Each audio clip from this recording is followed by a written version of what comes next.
প্রথম প্রশ্ন, মানুষের জন্য এত ভেবে এত কাজ করেও শ্রী ঠাকুরকে কুষ্ঠামণ্ডিত হতে হলো কেন? মানুষের জন্য কাজ করেও এই প্রশ্নটার উত্তরটা আমার এই আলোচনার মধ্যে ছিল অনেকটা, মানে এত কাজ করে মানুষের জন্য এত কিছু করে ঠাকুরকে কুৎসামণ্ডিত হতে হলো কেন। আমি এই আলোচনার মধ্যে একটা জায়গায় এই কথাটাকে পুরোপুরি না তুললে অনেকটা তুলেছিলাম। দেখবেন আমি বলেছিলাম যে আমাদের অনেকের বাড়িতে গ্রামগঞ্জে নিম গাছ আছে, আমার বাড়িতেও আছে। নিম গাছে নিম ফলও হয়, আবার অনেকের বাড়িতে এইবার তো প্রচুর আমও হয়েছিল, কিন্তু কাউকে দেখবেন না একটা বাচ্চা গিয়েও নিম গাছে ঢিল মারে না, বিকজ ও জানে ওই ফলটা তেতো, তাই ওখানে পেয়ে কেন কিছু লাগবে না। কিন্তু আম গাছে ঢিল মারে বা লিচুতে ঢিল মারে বা ডাঁসা ডাঁসা পেয়ারাতে ঢিল মারে, কারণ ওই খটা সুস্বাদু। তাই ঠাকুর অনুকূলচন্দ্র প্রেমের ভাণ্ডার, প্রেম যত খুশি ঢিল মেরেই নেয়, প্রেমকে কেউ নিতে চায় না, হিংসাই করে। আর হিংসাতে গেলে তো জ্বালা, আপনি একটা আগুন পিণ্ডতে কি ঢিল মারবেন, আগুন ছিটকে লাগবে, কিন্তু দইয়ে ঢিল মারবেন, রসগোল্লাতে ছিটকে যদি মুখের মধ্যে মিষ্টিটা আসে, তাই মিষ্টি পাবেন। এই কারণে ঠাকুর অনুকূলচন্দ্র গোস্বামী। তারপর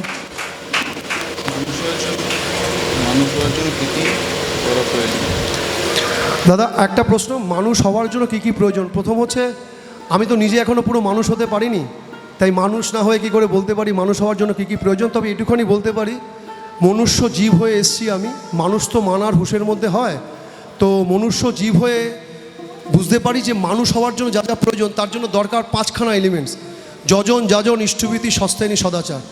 একজন মানুষকে থেকে মানুষ হতে হয়। ঠাকুরকে প্রথমে ভগবান ভাবার দরকার নেই, প্রথমে একজন মানুষ ভাবুন, তিনি তার জীবনে কী কীভাবে হয়ে এই মানুষ হয়েছেন, সেই ফর্মুলাটা একটাই, পাঁচখানা নীতি: যজন যাজন ইষ্টভীতি সস্তায়নী সদাচার। তিনি যা জীবনে বলেছেন তা করেছেন। শ্রীকৃষ্ণ বলছেন, আমি যা বলছি তা তুমি করো, আমি যা করছি তা তুমি করতে যেও না। ঠাকুর বলেছেন, আমি যা করছি তা তুমি করো। ঠাকুর নিজের জীবনে এমন কোনো কথা বলেননি যা তিনি নিজের জীবনে ইমপ্লিমেন্ট করেননি। তাই মানুষ হওয়ার একটাই পথ, সেটা হচ্ছে মানুষকে অনুসরণ করে সেইভাবে কাজ করা। তার উপায় হচ্ছে এই সৎসঙ্গ। তাই সৎসঙ্গকে বলা হয় ম্যান মেকিং ইনস্টিটিউট, মানুষ তৈরির কারখানা। আর এই মানুষ তৈরির কারখানার মালিক হচ্ছেন একজন, সেটা হচ্ছে শ্রী ঠাকুর অনুকূলচন্দ্র। তাই তাকে অনুসরণ করলে আপনি মানুষ হয়ে যাবেন। যেভাবে আমরা যদি প্রতিদিন কোনো নায়ক নায়িকাকে কপি করি, দেখবেন তার মতো অ্যাটিটিউড হয় আমার। অনেকে শাহরুখ খানকে কপি করে, অনেকে অমিতাভ বচ্চনকে কপি করে, তার মতো গলা হয়ে যায়, তার মতো চুল হয়ে যায়, তার মতো নাক মুখটাকে একটুখানি স্টাইলিস্ট করে। আপনি যদি ঠাকুরকে কপি করেন, তাই দেখবেন একসময় আপনিই ঠাকুর হয়ে গেছেন। কারণ আপনি যদি কলের জল নিয়ে গিয়ে গঙ্গার জলে ফেলে দেন, কলের জলকে আলাদা করতে পারবে না, গঙ্গা জলে মিশে যাবে। তাই আমরা তো কলের জল, গঙ্গা জলে ডুবে মারুন, আপনি গঙ্গা জল হয়ে যাবেন। জয় গুরু। পরবর্তী প্রশ্ন, আপনি কি জাতিস্বরকে সমর্থন করেন? হ্যাঁ, 100% করি জাতিস্বর সমর্থন, কারণ আমি জাতিস্বর নিয়ে পড়েছি কিছুটা। আর ঠাকুর আমাদের প্রফুল্লদাকে পাঠিয়েছিলেন। আমাদের সুশীলা দেবী বলে একজন আছেন, আপনি হয়তো আপনারা ইতিহাস জানলে জানতে পারবেন। আর এমনকি মহাত্মা গান্ধী থেকে শুরু করে তখনকার সময় ইন্ডিয়ান গভর্নমেন্ট একটা বোর্ড বসিয়েছিলেন। সুশীলা দেবী তার পাস্ট লাইফ দেখতে পেতেন, তিনি কী ছিলেন এবং মারা গেছিলেন। এবং এছাড়া আরও অনেক, আমার কাছে নিজস্ব একটা বইও আছে, সেই ছেলেটি এখন জীবিত। এটা হচ্ছে রামসুখদাসজি মহারাজের লেখা। এরকম অনেক ঘটনা থেকে প্রমাণ হয় যে জাতিস্বর আছে। আমি তো এখানে পুরো ডিক্লিয়ার করতে পারবো না, তবে 100% মানে জাতিস্বর আছে। কারণ আমি যে এরকম, যদি আমার বিজ্ঞান সত্য হয়, বলছে এনার্জিকে ডিস্ট্রয় করা যায় না, উৎপন্ন করা যায় না। থার্মোডাইনামিক ল অনুযায়ী এনার্জিকে কখনো ডিস্ট্রয় করা যায় না, উৎপন্ন করা যায় না। তাই যদি এনার্জিকে ডিস্ট্রয় বা উৎপন্ন না করা যায়, তো এনার্জির তো একটা ক্রিয়েশান আছে। তো সেই ক্রিয়েশানটা কী ফর্মে আসে? আমাদের মধ্যে একটা এনার্জি আছে বিজ্ঞান মানে, যেটাকে আমরা আত্মা বলি, মুসলমানরা রুহ বলে, খ্রিস্টানরা সোল বলে। তো মানেটা একটাই, এনার্জি। তো সেই এনার্জিটা যদি ফর্ম হয়, কোনো না কোনো ফর্মে আসবে। মানে আপনি তো বিবর্তনবাদকে যদি মানেন, আপনি তো একবারেই এইরকম স্ট্রাকচারে মানুষ হননি যেভাবে আমি হয়েছি বা আর পাঁচজন যারা আছেন, একটা স্ট্রাকচারে তো নয়। তো কোনো এক স্ট্রাকচার বিবর্তন হতে হতে হতে আজকে মানুষ হয়েছেন। তাহলে এর পরেরও আপনার একটা স্ট্রাকচার আছে, সেটা নির্ধারিত করবে আপনার কর্ম অনুযায়ী আপনি কী গতি নেবেন, সেই গতি অনুযায়ী আপনাকে যেমন ধরুন, আপনি যদি চাকরি করেন, আপনাকে তো প্রথমেই গিয়ে পুরো ডাইরেক্ট বড় পোস্টে দেয় না, একটা পোস্ট হোল্ড করে, তারপর আপনি পরীক্ষা দিতে দিতে দিতে আপার পোস্টে যান। তো মনুষ্য জীবনটা হচ্ছে একটা হায়ার পোস্ট, একদম বলা যেতে পারে যে সুপ্রিম পোস্টের মতো একটা পোস্ট, যেখান থেকে আমি মুক্তি আনতে পারি পৃথিবীর আর কোনো জনি থেকে, মানে আর কোনো জগৎ থেকে। যেমন ধরুন কুকুর, ছাগল, গরু, মশা, মাছি যেসব আছে, সাপ, এরা কিন্তু চাইলেও মুক্তি হতে পারে না। এই জন্য দেখবেন সাপ যদি আপনাকে কামড়ায়, সাপ কিন্তু পাপ করে না, কিন্তু আপনি সাপকে লাঠি দিয়ে মারলে আপনার পাওয়া, কারণ আপনাকে বিচক্ষণতা দিয়েছে, বুদ্ধি দিয়েছে, সাপের সেটা নেই। তাই আমাদের বিচক্ষণা বুদ্ধি থেকে যত অ্যাপ্লাই করতে পারবো তত আমরা মুক্তির পথে যাব। তবে অবশ্যই বিবর্তন মান অনুযায়ী জাতিস্বরকে আমি সমর্থন করি। ঠাকুরও মানতেন এবং আমাদের সনাতন ধর্ম সেটাকে মানে, শ্রীকৃষ্ণের গীতাতেও আছে। তাই কর্মফল অনুযায়ী আমাদের জন্ম বৃত্তান্ত তৈরি হয় এবং আমরা আমাদের নিজে নিজে জায়গা সিলেক্টেড করি। জাতিস্বরকে সমর্থন করি আমি। পরবর্তী প্রশ্ন, ধার্মিক ব্যক্তির গোপনীয়তা কী কী হওয়া উচিত? ধার্মিক ব্যক্তির গোপনীয়তা কী কী হওয়া উচিত? ধার্মিক ব্যক্তির গোপনীয়তা বলতে তো তার জীবনটাই তো মানুষের কাছে দৃষ্টান্ত। গোপনীয়তা হওয়া উচিত তার অহংকারকে। প্রত্যেকের মধ্যে একটা অহং থাকে, যত বড় মানুষই হোক তার মধ্যে অহং থাকে, একমাত্র পুরুষোত্তম ব্যতীত। অহংকারকে গোপন করা উচিত, মানে আমি এইটা জানি, আমি ওটা করতে পারি। আমি অনেক জায়গায় বলেছিলাম, এক জায়গায়, যে পৃথিবীর দুটো মাতাল একজন আরেকজনকে গলা জড়িয়ে চলতে পারে, কিন্তু দুজন পণ্ডিত ব্যক্তি কখনো দেখিনি বিদ্যাসাগর আর মাইকেল মধুসূদন গলা জড়িয়ে চলছে। এটা দুর্বলতা আমাদের, এটা খারাপ জিনিস। কারণ এই পাণ্ডিত্যের অহংকার পৃথিবীর সব থেকে খারাপ। আমার মনে হয় টাকা পয়সার অহংকার, বাড়ি গাড়ির অহংকারকে ত্যাগ করা যায়, বাট পাণ্ডিত্যের অহংকার ভেরি ব্যাড, সো সাফারিং, মানুষের জীবনকে প্রচণ্ড কষ্ট দেয়। তাই আমার মনে হয় গোপনীয়তা যদি করতে হয় আপনার জীবনটাকে দেখানো উচিত মানুষের কাছে, কিন্তু গোপন করতে গেলে যেটা করতে হয়, আমি কিছুই বুঝি না, কিছুই জানি না, যা বলেন পরমপিতাই বলেন, অহংকারকে গোপন করা উচিত। জয় গুরু। শেষ প্রশ্ন, প্রত্যেক আত্মাই স্বতন্ত্র, তাহলে পৃথিবীর সৃষ্টির আদিতে এত আত্মা কি ছিল? আত্মার মুক্তি কিভাবে? এই প্রশ্নটা প্রথমত হচ্ছে যিনি করেছেন, আমি জানি না যিনি করেছেন, আপনি যদি আমাদের মানে আমাদের ব্রহ্মাণ্ডের ইতিহাস বা ব্রহ্মাণ্ডের সৃষ্টিতত্ত্ব পড়েন, প্রথমত ধরুন আপনাকে যেটা বলতে চাইছি, এবার একটা ছেলে ধরুন ম্যাথমেট করে, আমি তাকে A square plus 2ab plus B square A plus B এর হোল স্কোয়ার সূত্র বললাম, এবার তাকে ওই সূত্রটা বুঝতে হবে। যদি সে বুঝতে না পারে তাহলে আমি তাকে যতবারই অঙ্কটা করাবো না তার মাথার উপর থেকে যাবে। তাই এই যে আমার প্রশ্নটা আরেকবার একটু বলা যাবে, আরেকবার, যে আমাদের আত্মা কি স্বতন্ত্র, হ্যাঁ, এত আত্মা ছিল? স্যার বলবেন না, ভাই বা দাদা, স্যার, ঠাকুরের জায়গা। আত্মা তো ছিল, আত্মা তো সৃষ্টি করা যায় না বা বিকাশ করা যায় না। ঠিক আছে, এখন তো আত্মা স্বতন্ত্র, প্রত্যেকটা আত্মা এক একটা স্বতন্ত্র হয়েছে। কর্ম আত্মা থেকে আত্মা সৃষ্টি, জীব আত্মা সৃষ্টি। তাহলে এখন পৃথিবীতে যে যতগুলো জীব আত্মা আছে, সৃষ্টির আগে থেকে যতগুলো ছিল না, পরবর্তীকালে এখন আত্মা বেড়ে বাড়বে। ভালো, বুঝতে পেরেছি। প্রথমেই তো বললাম, যদি সৃষ্টি হয় না বিনাশও হয় না, আত্মাকে তো সৃষ্টি করা যায় না, বিনাশও হয় না, তাহলে যদি না থাকে তাহলে ঘটলো কোথা থেকে? আপনি যদি দেখেন, এই যে আমাদের ফ্যান চলছে, লাইট জ্বলছে, মাইক্রোফোনে কথা বলছি, ইলেকট্রিকের ক্যামেরা চলছে, এটা কোথা থেকে আসছে? একটা মিটার থেকে। একটা মিটারের ভার্সেটাইল রূপ হচ্ছে মাইক্রোফোন, লাইট, ফ্যান, সব কিছু এটসেট্রা এটসেট্রা। তো যদি একটাকে অফ করি, অন্যগুলো চলবে তো এটাকে অফ করলে, কিন্তু যদি মেন মিটারের সুইচটাকে ফেলে দিই, একটাও চলবে না, অকেজো। ওই পরমাত্মার মধ্যে সবই সমাহিত, তিনিই তার আনন্দের সৃষ্টি। প্রকৃতি এবং পুরুষ, তিনি হচ্ছেন পুরুষ আর প্রকৃতি হচ্ছে নারী। তার ইচ্ছা, এই যে আমরা বলি না যে আমরা স্পাম এবং ওভামের মাধ্যমে পৃথিবীতে আসি, বলো তাহলে প্রকৃতির কি ওভাম আছে? আমাদের যে স্পাম, এটা কিন্তু একটা থট থেকে আসে। পাগলের কিন্তু এই সেক্সুয়াল মেন্টালিটিটা আসে না, কাম ভাবটা আসে না পাগলের, কারণ তার সেন্সার নাপটা কাজ করে না। আমরা যে আসি আকুতি থেকে, ইচ্ছা থেকে। যেদিন আমাদের ইচ্ছার বিনাশ হবে সেদিন আমি আর পৃথিবীতে আসবো না, মানে শরীর নিয়ে আসবো না, আত্মা হয়ে পরমাত্মার সাথে বিলীন হয়ে যাব। তাই এই সমস্ত আত্মা ওই মেন সুইচে ছিল। তিনি মাঝে মাঝে নিজের লীলাভূমির জন্য বিভিন্ন টেস্ট করার জন্য তিনি মাঝে মাঝে সেটাকে ডিস্ট্রিবিউট করেন এই প্রকৃতি ধারার মাধ্যম থেকে।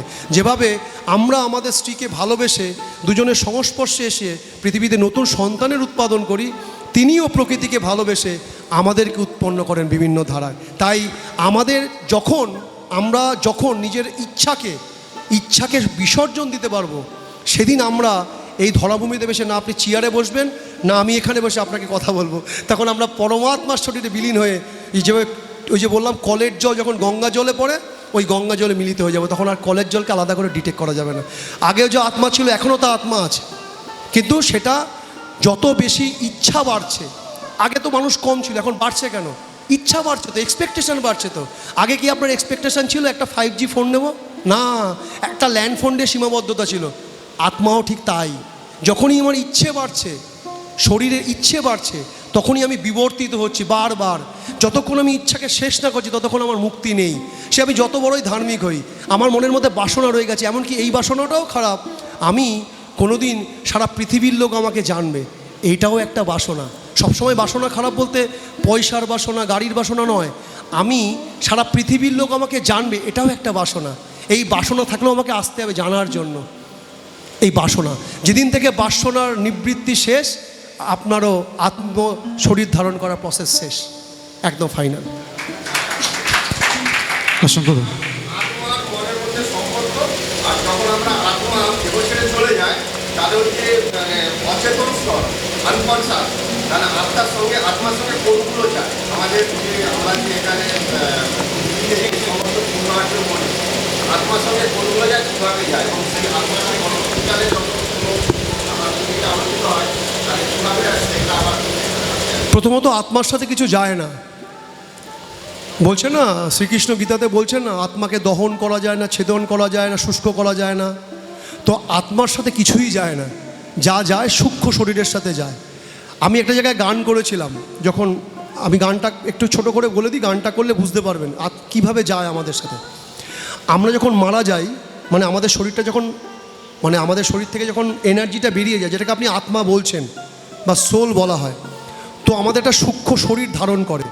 এই যে যখন আমাদের বডিগুলোকে ফাটিয়ার মধ্যে বাঁধে, আমি কিন্তু নিজে দেখতে পাই। এবার বলবেন যদি নিজে দেখতে পাই তাহলে বলতে পারি না কেন? আচ্ছা, জগদীশচন্দ্র বসু প্রমাণ করেছেন যে গাছের প্রাণ আছে, তাহলে গাছের কান যখন আছে, গাছের ক্রন্দনও আছে। আপনি কি গাছের ক্রন্দন শুনতে পান? কারণ তার সাউন্ড ফ্রিকোয়েন্সি আর আমার সাউন্ড ফ্রিকোয়েন্সি এক নয়। আমার সাউন্ড সে বুঝতে পারছে না, তার সাউন্ড আমি বুঝতে পারছি না। তার মানে ঠাকুর বুঝতে পারছেন। কারণটা হচ্ছে ঠাকুরের একটা বাণী আছে, মন্নাথ শ্রী জগন্নাথ মদ্গুরু শ্রী জগৎগুরু মদাত্মা সর্বভূতাত্মা তস্মৈ শ্রী গুরুবে নমঃ। মানে আমার আত্মা পৃথিবীর সবার মধ্যে আছে, এই ফিলিংসটা আছে, তিনি বুঝতে পারছেন। কিন্তু আমি অ্যাকচুয়ালি আমি কিন্তু অখণ্ড, আমি সেই পরমাত্মার অংশ, অখণ্ড। কিন্তু আমি যখনই একজন বাবা মার সন্তান হয়ে খুব নর্মাল চিন্তাভাবনা করছি, তখন কিন্তু আমি খণ্ডিত হয়ে রয়েছি। এই আমিটা কিন্তু আমি নই, এটা খণ্ডিত আমি। তাই আত্মার সাথে কিছুই যায় না, সূক্ষ্ম শরীর থাকে একটা আমাদের। এই যে আপনার যেমন একটা বডি আছে, এরকম অ্যাজ ইট ইজ একটা বডি আছে। সেই বডিটাকে আপনি নর্মাল চোখে, যেমন আমাদের হাতের মধ্যে এখন অনেক জীবাণু আছে, আমার হাতে 100%, মানেন তো? আপনি দেখতে পাচ্ছেন কি না? অণুবীক্ষণ যন্ত্রের মাধ্যমে দেখতে পাবেন। ঠিক সূক্ষ্ম শরীরকে দেখার জন্য সূক্ষ্ম চোখের প্রয়োজন, যেটাকে থার্ড আই বলা হয়। নর্মাল বোঝা যায় না। তাই আমাদের আত্মার সাথে কিছু যায় না, যায় সেই সূক্ষ্ম শরীর সাথে লোভ, ঘেন্না, হিংসা, পরশিক, এইটাকে নিয়েই সে আবার ট্রান্সফার করে নেক্সট। যেমন ধরুন আমি কমার্সের ছাত্র, আপনাকে কমার্সের ভাষায় বুঝিয়ে দিচ্ছি। আমাদের একটা অঙ্ক ছিল, সেটাকে বলে ট্রায়াল ব্যালেন্স। ট্রায়াল ব্যালেন্সে ডেবিট এবং ক্রেডিট মেলাতে হতো। যখন দেখতাম ডেবিট এবং ক্রেডিট, ধরুন ডেবিটে আছে 1 লাখ টাকা, ক্রেডিটে আছে 1,30,000 টাকা, তাহলে ডেবিটে 30,000 টাকা ডেফিসিয়েন্সি আছে। আমরা তখন কী করতাম, সাসপেন্স অ্যাকাউন্ট 30,000 টাকা বলে ওটাকে মিলিয়ে দিতাম। আমাদের ওই সূক্ষ্ম শরীরের কাজটা হচ্ছে, যেই কাজটা থেকে আপনি শেষ করলেন, সেইখান থেকে নেক্সট জন্মে গিয়ে সেখান থেকে স্টার্টিং করতে হবে। ধরুন আপনি আপনার স্ত্রীর থেকে খুব পীড়িত, আপনাকে ঠাকুরের কাজ করছেন, ভালো কাজ করছেন, তাও আপনার স্ত্রী সারাক্ষণ আপনার কানের সামনে জ্বালিয়ে পুড়িয়ে মারে। আপনি বিরক্তি হয়ে আপনার স্ত্রীকে দিলেন 1 ঘা, এবার স্ত্রী গেল রেগে। এবার আপনি ঠাকুরের কাজ করেন ভালো, আপনাকে বাধা দিচ্ছে, আপনি ভাবলেন আমি তো করি, তা সত্ত্বেও আমাকে করছে, আমি ঠিক করেছি। এই যে কর্মফলটাকে গ্রো করালেন, ওই যে স্ত্রীটাকে সহ্য করে নিতে পারলেন না, এরপরে এই যে দরজাল স্ত্রী ছিল, তার থেকে ডবল দরজাল অরুণানী নিয়ে চলে আসতে পারে। এই জন্য প্রত্যেক কর্মফলকে আমরা যা যা পাচ্ছি সেটাকে স্প্লয়েডলি, আমিও অন্যায় করেছি, আমি তো বলছি, আমিও ভুল করেছি, ভুল না করলে মানুষ ঠিক করতে পারে না। যা পাচ্ছি সেটাকে আমারই কর্মফল হিসাবে আমি যা করেছি তার দরুন পাচ্ছি। এইটাকে প্লয়েডলি মেনে নিলে তাহলে নেক্সট জন্মে আমার ওই ট্রায়াল ব্যালেন্সের সাথে ক্যারি ফরওয়ার্ড হবে না 30,000 টাকাটা, এই জগে ডিউজ মিটিয়ে দেবে। তাই ফুল ট্যাক্স যদি পেমেন্ট করে দেন, তাহলে আর পরের ট্যাক্স দিতে হবে না। যদি আপনি যদি বাড়ির ট্যাক্স না দেন, আপনাকে ফাইন দিতে হয় না বাড়িতে? এটাও ঠিক তাই, এটা বাড়ির বডি, এই বডির ট্যাক্স পেমেন্ট না করতে পারলে আপনাকে পরের জন্য আবার ট্যাক্স দিতে পাঠাবে। সেটার সাথে আত্মার কোনো সম্পর্ক না। আত্মা একটা এনার্জি যেটা আপনার শরীরকে ধারণ করে নতুন করে ক্রিয়েট করে আপনাকে সেগুলোকে ভোগাবে। আত্মার কিন্তু এই যে কাউকে মার্ডার করে আত্মার কিন্তু লাগে না, আত্মা কিন্তু কোনো কষ্ট পায় না। এই যে প্রায়শই শোনেন না যে আমাদের আত্মা যতদিন চাইছে ততদিন আমি মাছ খাবো, এগুলো অতি মূর্খের কথাবার্তা, একদম বাজে কথাবার্তা, প্রচণ্ড মূর্খের কথাবার্তা। প্রথমত এই যে দেখবেন শ্রাদ্ধের সময় বিড়ি দেয়, সিগারেট দেয় যারা খেত জীবিত অবস্থায়, এগুলো কিন্তু খুব আনসাইন্টিফিক এবং খুব অশাস্ত্রীয় অধার্মিকের কাজ। আমার মামাও বিড়ি খেতেন, মামা মরে যাওয়ার সময় মামার ওখানে বিড়ি রেখেছিল, পরে দেখলাম ব্রাহ্মণগুলো নিয়ে বিড়িগুলো খাচ্ছে। আমি মামাকে বারণ করেছিলাম, বড় মামাকে তুমি দিও না, আমি কিন্তু থাকবো না। মামা শুনলেন না, বাইরে গিয়ে দেখি রামায়ণ পাঠ করে ওরা বিড়ি খাচ্ছে। আচ্ছা বলুন, আত্মা একটা এনার্জি বিড়ি খাবে কোথা থেকে? তাহলে আত্মার সাথে মনের সম্পর্ক হচ্ছে এই, আত্মার মন এক জিনিস নয়। যেমন ধরুন আত্মবিশ্বাস আর আত্মহংকার অনেকটা এক রকম কিন্তু এক নয়। আত্মবিশ্বাস কেমন? If you think you can, you can, আমি যদি বলি আমি পারবো, আমি পারবো। আর আত্মহংকার কেমন? এটা একমাত্র আমিই পারবো আর পৃথিবীর কেউ পারবে না, এটা হচ্ছে আত্মহংকার। অনেকটা এক কিন্তু পুরোটা এক নয়। আমি পারবো এটা আত্মবিশ্বাস, আমি পারবো আর কেউ পারবে না এটা আত্মহংকার। আর মন আর আত্মার ডিফিশন হচ্ছে, মন আমাদের হচ্ছে অনেকটা বায়ুর মতন, আর আত্মা হচ্ছে একটা ধরুন কোনো একটা জিনিস যেটাকে মেপে দিতে পারে। মানে আত্মা হচ্ছে বিবেক যাকে বলা হয়। আমি সূর্য আর চন্দ্র দিয়ে বুঝিয়ে দিই, আমাদের জ্যোতিষশাস্ত্র দিয়ে বুঝিয়ে দিই। সূর্যকে বলা হয় বিবেক আর চন্দ্রকে বলা হয় মন, আমাদের জ্যোতিষশাস্ত্রের ভাষায় প্ল্যানেট হিসাবে। চন্দ্র কিন্তু নিজের কোনো আলো নেই, সূর্যের আলোতেই আলোকিত হয়। পূর্ণিমাতে দেখবেন আরও তেজ বাড়ে, ওই আলোকিত হয়। কিন্তু যদি সূর্য না থাকে চন্দ্রের কিন্তু কোনো অস্তিত্ব নেই। আত্মা আছে বলে মনের অস্তিত্ব আছে, কিন্তু যদি মন আত্মা থেকে বেগতিক হয়ে করে তাহলে কিন্তু তার জীবন শেষ, অন্ধকারে পুরো গ্রাস করে ফেলবে রাহু। তাই আত্মা আর মন এক নয়, আত্মার পুরো ডিস্টেন্স আলাদা। আর আত্মার সাথে কোনো আমাদের ক্রিয়াকর্ম যায় না, যায় সূক্ষ্ম শরীরের সাথে। আপনি যা যা কর্ম করেছেন সেইগুলোই ট্রান্সফার হয় নেক্সটভাবে, আবার আপনি সেই ফল ভোগ করেন। তাই সবথেকে চেষ্টা করবেন যা ফল ভোগ করছেন সেটাকে স্পোর্টিংলি নেওয়া। হ্যাঁ, আপনারও রাগ আসবে, দুঃখ আসবে, আপনি ঠাকুরকে জানাবেন এবং স্পোর্টিংলি নেবেন এবং আনন্দ নেবেন যে পরমপিতার অসীম দয়া, তিনি আমাকে দয়া করে এ জন্মে সব রিফিউজ করে দিচ্ছেন। কারণ দেখবেন, আমি লাস্ট এটা বলে শেষ করি, যখন আপনি ভাত বসাবেন, ভাত চাল ধুয়ে যতই ভালো করে বসান, ভাত যখন অল্প আঁচ হয় না, দেখবেন তলা থেকে না একটু একটু করে ময়লা বেরিয়ে আসে জলের মধ্যে, তখনও কিন্তু ভাত হয়নি, অল্প অল্প ফুটেছে। আটটু হলে একটু একটু করে ফোটে, আর যখন টকবক করে ফোটে তখন ওই ময়লাটাকে আর দেখতে পাবেন না। তা যখন আপনি নামে বসেন বা ঠাকুরকে ধরেন, তখন আপনার প্রবৃত্তির ময়লাগুলো জেগে ওঠে, তখন মনে হয় এই কত যন্ত্রণা। কিন্তু একটু চেপে বসে থাকুন, আরও টকবক করে ফুটুক, আরেকটু টকবক করে ফুটুন, আপনিও পরিষ্কার হয়ে যাবেন, মুক্ত হয়ে যাবেন। জয় গুরু। জয় গুরু। আচ্ছা, আরেকটি শেষ প্রশ্ন, কেন দাদার সময় হয়ে গেছে, অনেকটা দূর যাবেন।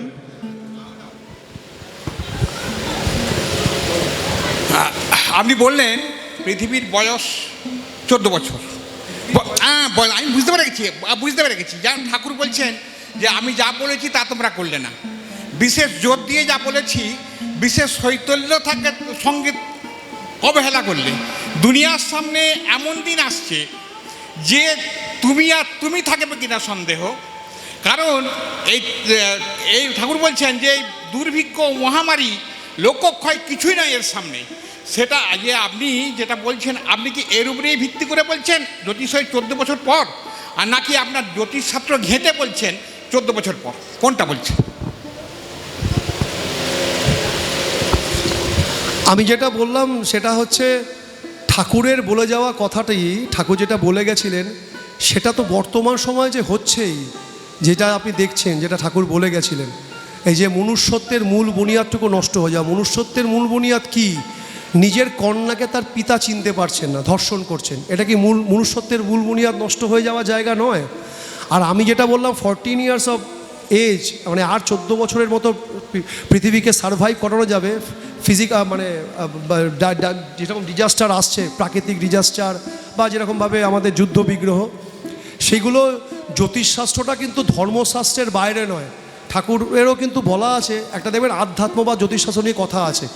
আমি যেটাকে বললাম সেটা প্ল্যানেটকে দেখে, প্ল্যানেটারি পজিশন দেখে, মানে বর্তমান সময়ে যে গ্রহের যে নৈগুণ্যতা, আমাদের যে গ্রহ প্ল্যানেটগুলো আছে স্যাটার্ন, মার্কারি, জুপিটার, এই যে প্ল্যানেটগুলো যে মুভমেন্ট করছে, এই প্ল্যানেটের মুভমেন্টকে দেখে বললাম সংখ্যাতত্ত্বের বিচারে এখন যে প্ল্যানেটটা চলছে বর্তমান সময় 2025, এটা 2025, যোগ করলে 20 বাদ দিলে 2, 4 আর 5 9 ইনকাল টু মার্স মানে মঙ্গলের কারো কথা হচ্ছে, মঙ্গল হচ্ছে, আপনারা নর্মাল পড়াশোনা করলে জানতে পারবেন, মঙ্গল হচ্ছে সোলজার, ফাইট, মঙ্গলকে বলা হচ্ছে ফায়ারিং, আগুন, মঙ্গল হচ্ছে ব্লাড মানে রক্ত।